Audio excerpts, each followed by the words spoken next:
شوفي انت تجري بسرعه 100 على الطريق الساحلي، فجاه من غير سابق انذار طلع قدامك اخوك وابوك وزوجك.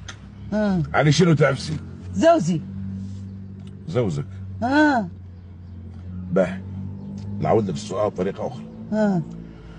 انت في الطريق الساحلي وتجري بسرعه 100 وطلع عليك اخوك وابوك وزوجك وجوزك، على من تعفسي؟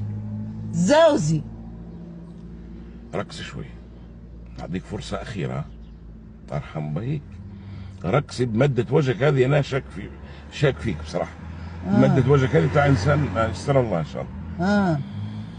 أبوك وأخوك وزوجك مش سندك في الحياة؟ أكيد. كويس، تمام. يزرقوا عليك في شارع وأنت بسرعة 100، على من تعف؟ على شنو تعفسي؟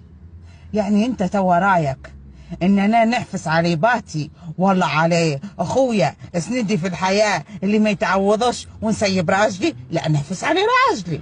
تعفسي على فرينو، تتعفسي على فرينو، تعفسي على فرينو، تفرني على فيسو.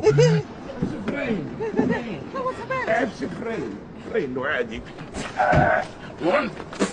فرينو بس فرينو. انا فهمت، بس انا نفهم حاجه واحده. تواش انت راجلي واخويا وباتي في الفرينو. العنبود ده اللي دزك تسوقي. روح امشي. تعفسي عليه.